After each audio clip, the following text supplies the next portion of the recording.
Newcastle United have made a first summer signing with Spanish winger Antonio Cordero joining from Malaga on July the 1st. There's more links between Liverpool and Anthony Gordon, and also I think I've found the ideal replacement for Callum Wilson. It's the NUFC Transfer Daily, and let's get into it.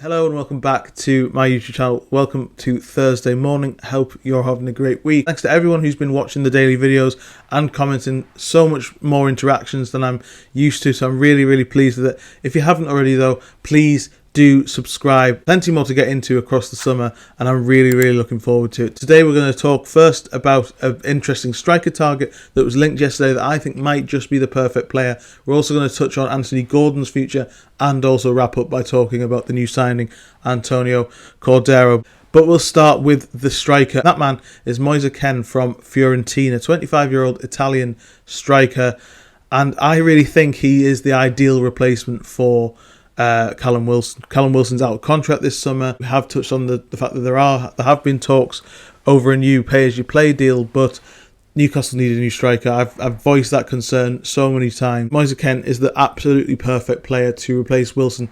Physically and stylistically, he really fits the bill.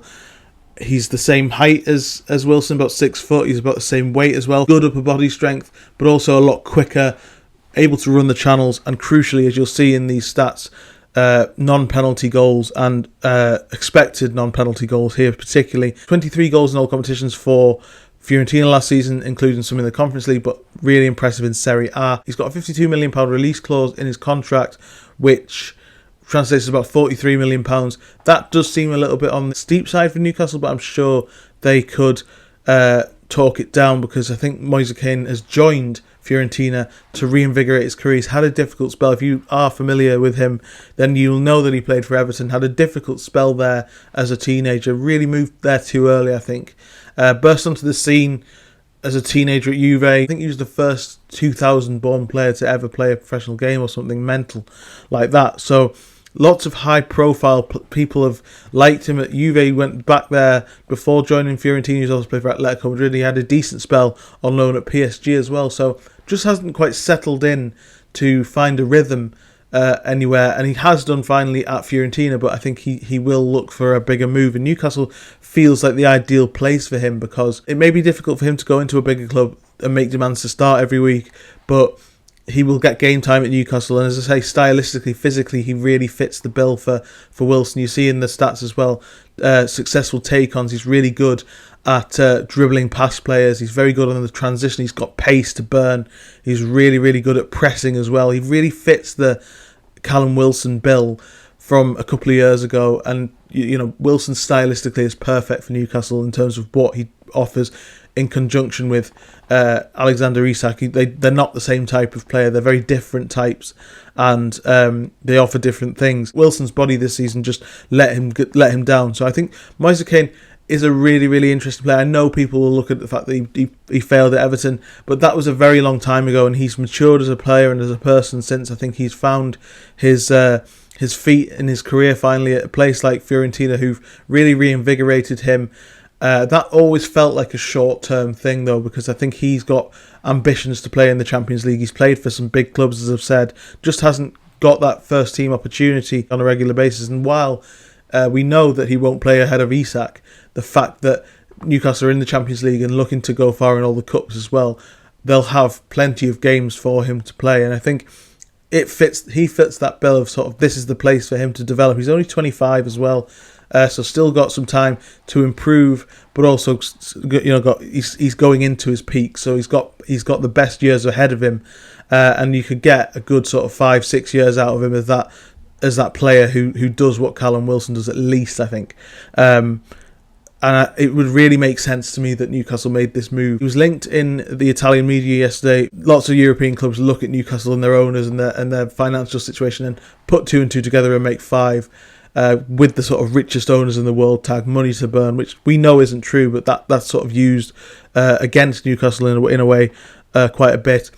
£43 million does seem a little bit expensive, but we've seen with Sandro Tonali in the past coming to Newcastle. Gianni Reinders going to Man City for £46 million, sort of the best Serie A midfielder. The clubs in Serie A can really bow to the pressure of financial power from the Premier League, and that's what Newcastle need to be doing, I think. I'm going to write a piece for Forbes on this afternoon. When I talk about going to Europe and finding other players, it doesn't necessarily mean the gems and the Brighton type players who are unproven. Yes, they'd be great deals. Cordero is a great example of that, but Newcastle can actually go and use their financial power that they have this summer, and the Premier League has generally, to go and find and test the water for some of the best players in leagues that have less financial power. Like France, for example, there's lots of financial ruin in France because of the TV rights deal that, as was pointed out in the comment section yesterday.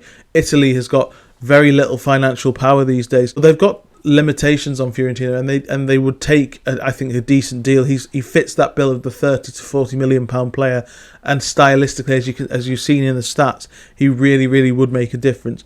Not heavily linked before, but if Newcastle are interested, there's an opportunity. I can't think of many better, more ready strikers, and he's a real killer in front of goal. He's developed that sort of finishing side. He can finish with both feet, pressing, as I said, take-ons, as I said, and that pace to get around the pitch as well. Would both complement, as Callum Wilson did 2 years ago, Alexander Isak, but also come in and do a job instead of, and I think that's the crucial thing. Very similar sort of style of player to Callum Wilson, and I think that is a real plus here, because he just does the things that Wilson used to do really well a lot better than Wilson does now. So I would personally look at Moise Kean as a real opportunistic signing, because yes, there's an element of risk, but as I've said, every single time Newcastle sign a player, because of their structure of their wages and the price points that we discussed with João Pedro yesterday, and all the other players that have been linked this summer, the prices are ridiculous. So you have to take that element of risk. Kean has improved so much since he was at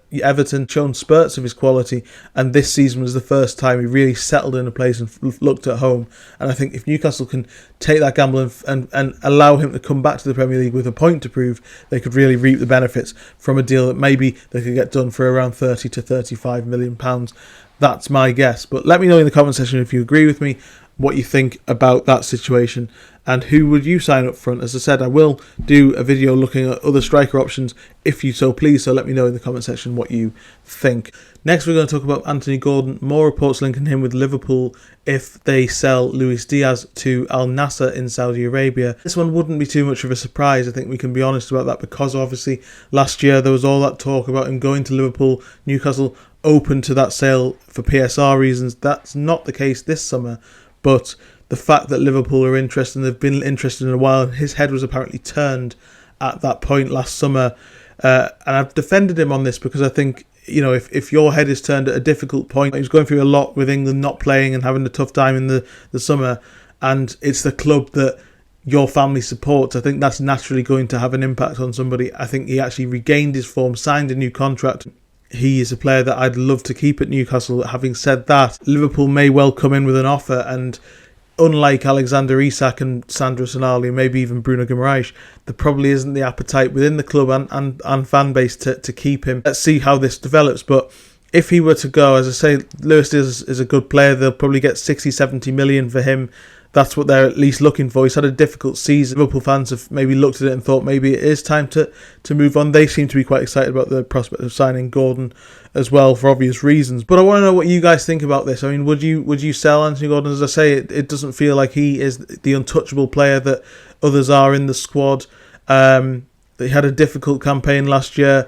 And there is an argument to say that even though Newcastle don't need to sell for PSR to comply, a sale now when you're strong to boost that situation down the line and protect yourself against a difficult season where you don't qualify again for the Champions League or Europe at all, and suddenly you've got problems then. That might be something sensible to do. And is he somebody that Newcastle can already have a replacement for in Harvey Barnes? Can they go and find another player? Obviously, long-term, Cordero is a left-hand sided player, so, you know, is he in the conversation as well in a couple of years?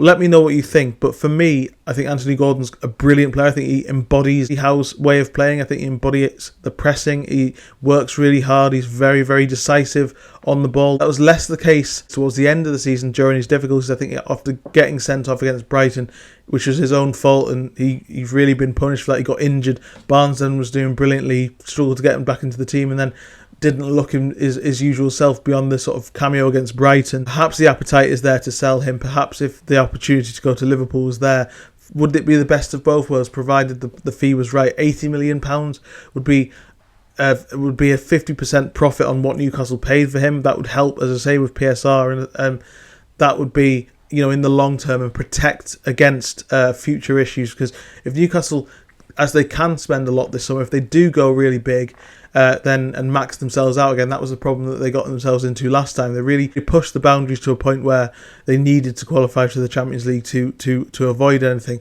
and then they failed to do that, and then suddenly they had problems to answer. So if Gordon were to go, I think that the fan base and the club would be able to react and adjust to the situation depending on the fee.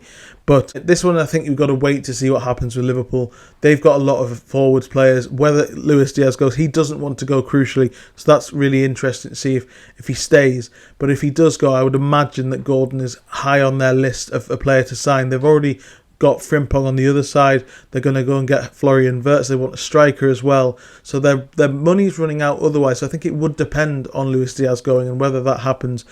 Saudi Arabian clubs are very, very interested in that deal. So we'll see how that plays out.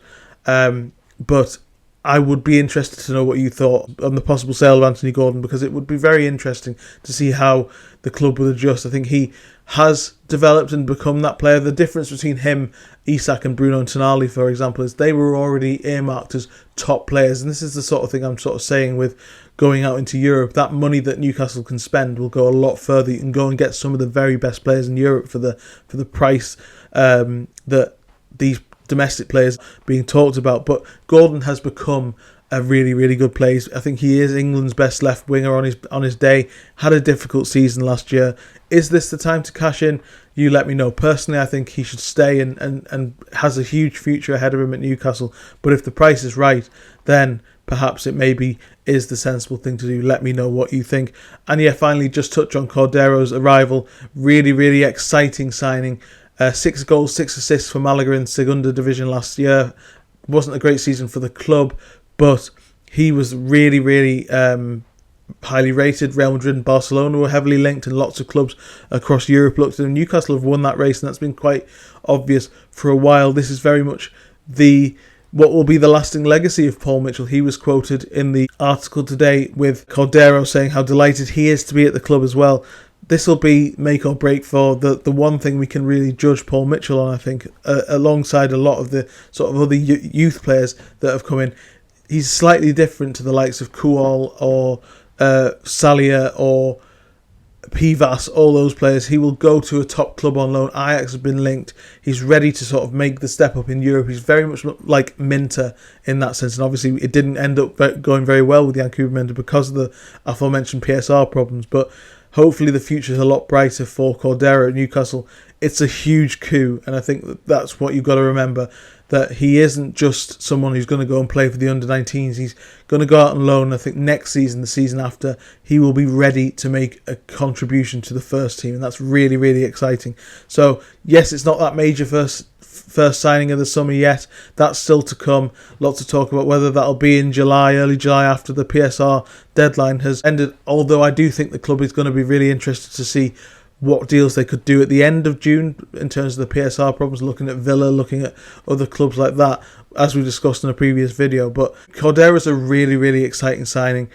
It's very much in the Minter mould. He's expected to have a big impact on the first team in a year or two. A loan deal, Ajax have been linked, is very likely, but we'll see how this develops. Hopefully the end and the situation is a lot better in terms of the future for Cordero at Newcastle. But let me know what you think about that signing as well. But really, yeah, I want to know what you think about this. My suggestion of Moise Kean, who's been linked, and also Anthony Gordon. Is he the one star player that Newcastle might be considering letting go this summer for the right price to Liverpool? And what would you think of that? Tino Livramento has been levelling lit with Manchester City. I think that one is a very much more difficult deal to do. But thanks so much for joining me on this latest NUFC Transfer Daily podcast, and I'll see you tomorrow for the final one this week. Cheers.